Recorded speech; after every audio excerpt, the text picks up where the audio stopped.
All right. Reasonable Doubt series, Linebackers, along with the Bandit Spur and Spear. I don't usually include all of those in one group, but we'll do it this time just for fun, and I think it is all tied in. Now, before I get into all that, unless you're new here, and I hope we have some new people, you know this routine coming up. It is, hey, this is WVU Football Going Deep. I am Forrest Poston.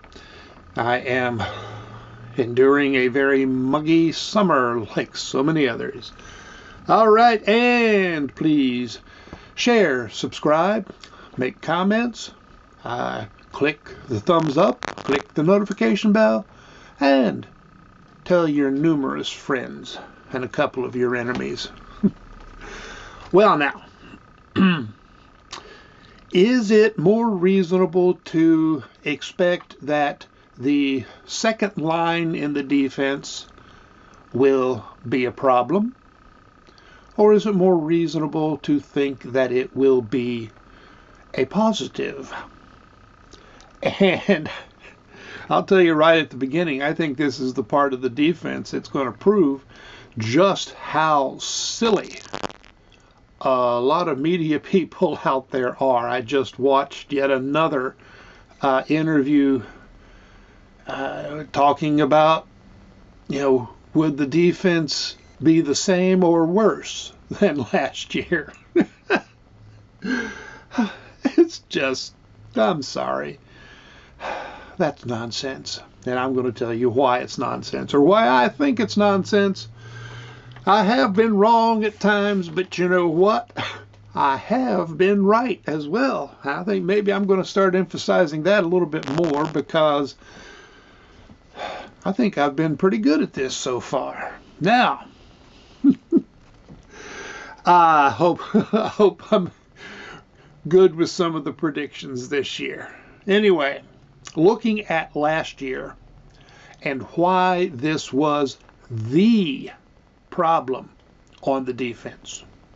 You want to talk about the defense having problems? It was not the defensive backfield.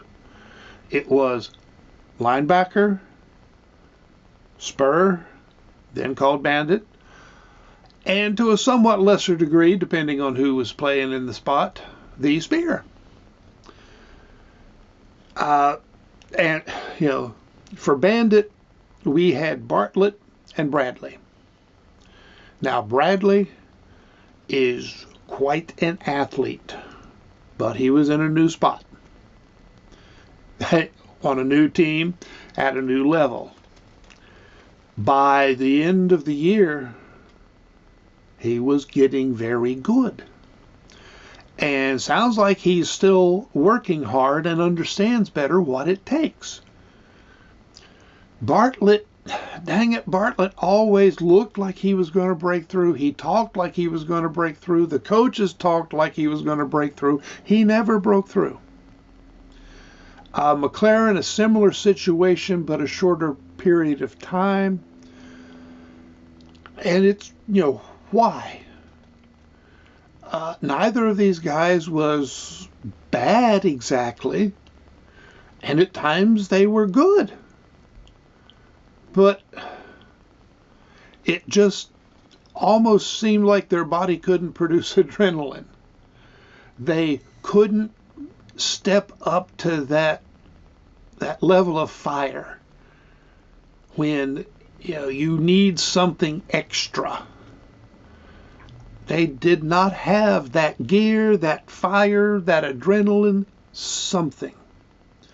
McLaren started off pretty good last year, and then it was like, he would be in the game, but you never heard his name called. And similar for Bartlett. I mean, it wasn't that you heard him being picked out for doing something wrong. They just didn't seem to be in the play enough one way or another to even get mentioned, or often to even show up in the camera shot. But now, when Floyd got healthy, because he had an early injury, and they put him in at Spur. Turned out he had this knack for blitzing. I mean, when he blitzed, his name was Havoc. You can't do that all the time or it doesn't keep working. But Floyd made a big difference, and that showed up. It was in many ways appropriate that the last game of the regular season was a second Hail Mary. And Coach Brown had said, well, if he'd had the Houston choice over again, he would probably blitz. Well, here's Baylor, and there's Floyd. And he got pressure on the quarterback, forced him to the sideline, and if I recall correctly, got a hand on the ball and ended the play and the game and the season, regular season. But we didn't always have that fire. Linebacker, well, early spring, linebacker looked like a really good spot except for depth. But we had Trotter, Koba, and Lathan. 3 guys competing for 2 spots. Well, that looked pretty good. Cutter could be brought along slowly as a true freshman. And a lot of people had gotten so hooked on Trotter, they forgot Lathan had been a really highly regarded recruit the year before. He didn't do a lot his freshman year. He was a freshman. Okay. Trotter was enough better that he was expected to get playing time his freshman year, maybe start. Well, then Trotter goes down with a season-ending injury before the season even gets anywhere near started. And we're left with Koba and Lathan and Cutter, who, Cutter and Favreau seem to be competing.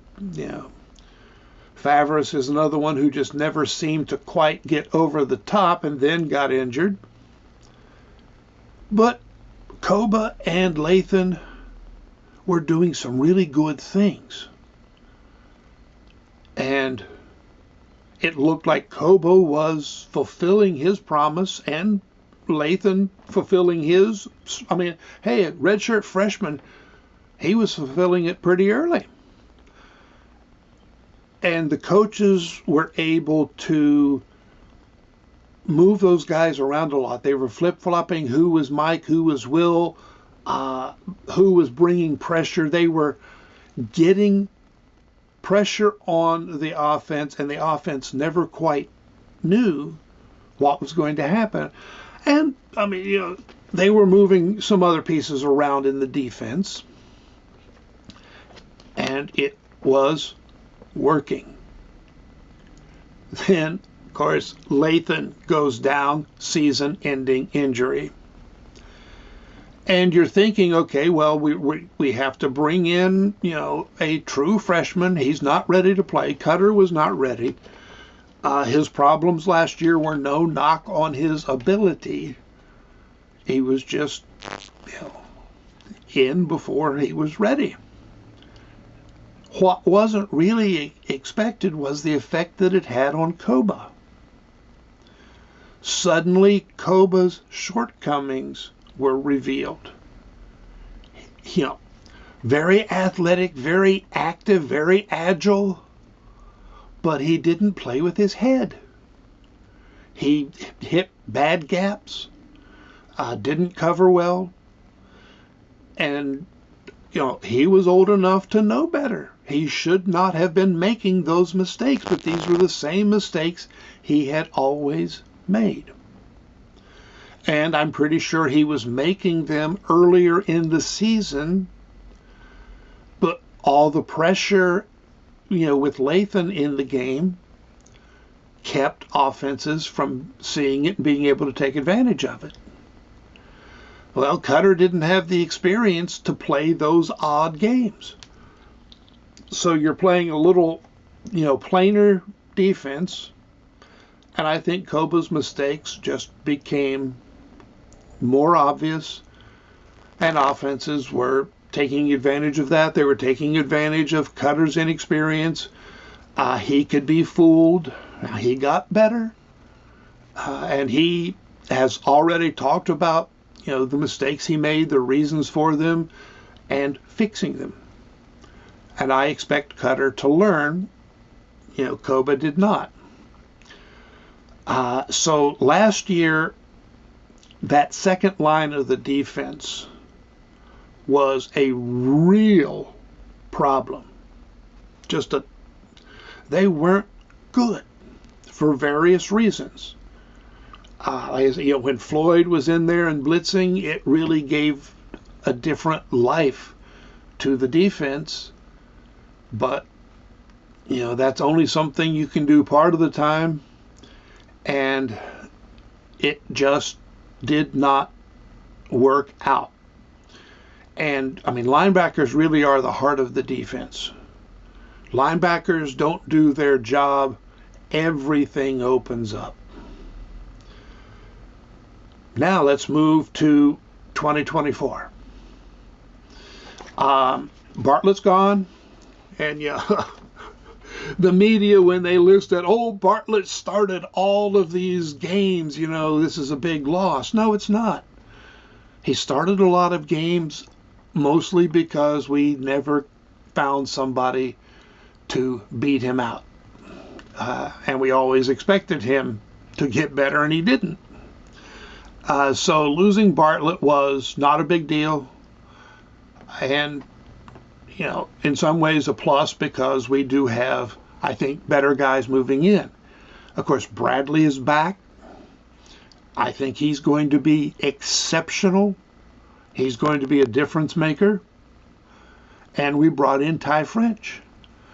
French is moving up, but his physical abilities are pretty much unquestionable. And Drew Fabianich raves about him.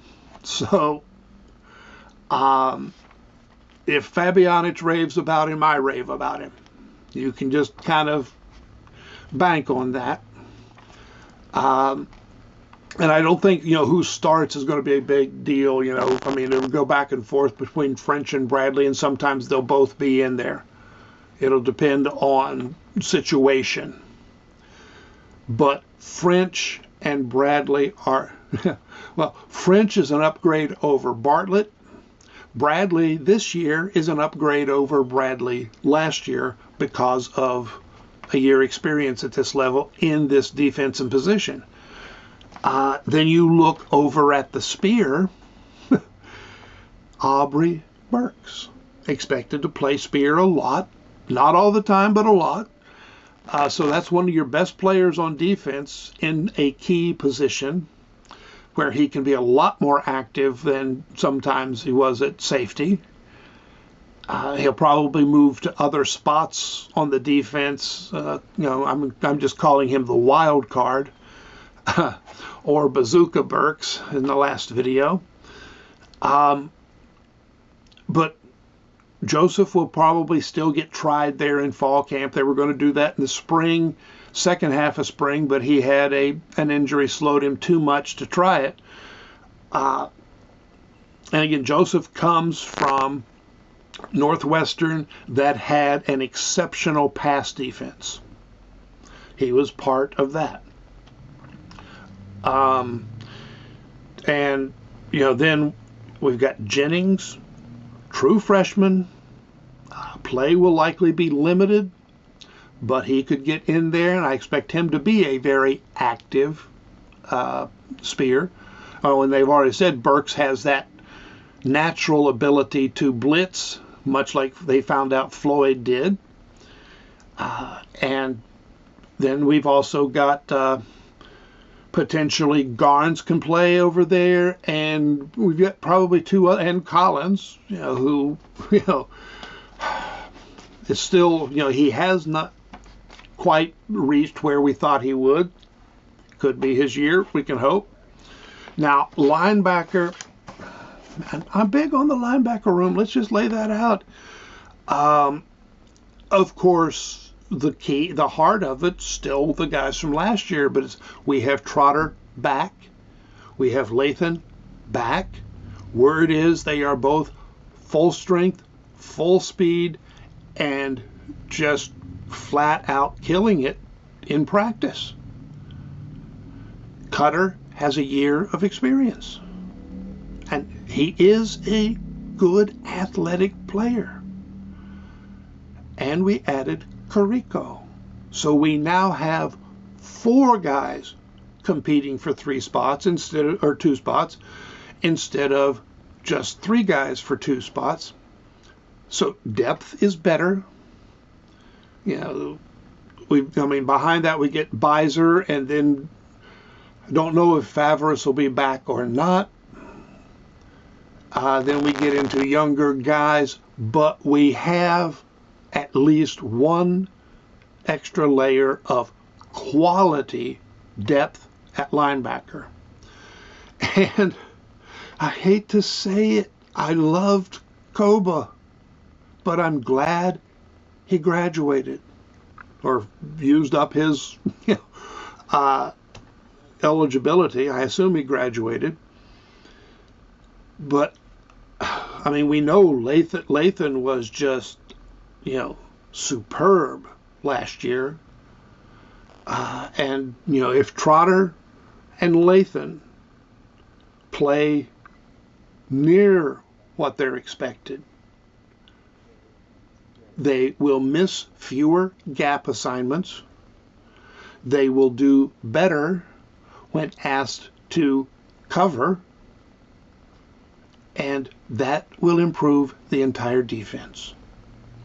If the rest of the defense only stayed where it was last year, the defense would still be much better because the linebacking room is going to be much better.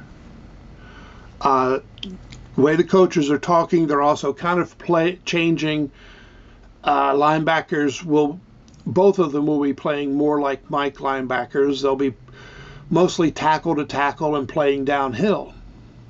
Now that actually plays to Cutter's abilities, but I expect to be seeing a lot of pressure from Lathan and Trotter, as well as from the Spur and Spear. I expect a whole lot of pressure from the entire defense. I expect to see more man from the corners. And some of that will be because of, the corners can play man because the linebackers, Spear and Spur, will be better. So, unless we have just massive injury problems, and that has been an issue for at least the last 3, maybe 4 years on defense, the defense will be far better than last year. Far better than they were at the beginning of last year. It's not just that they're going to be playing better than they did after Lathan went down. They'll be playing better than they did before Lathan went down. This is going to be an elite defense. You can see it. It's there. The patterns all show it's going to be an elite defense. People keep looking at numbers. They don't look at people.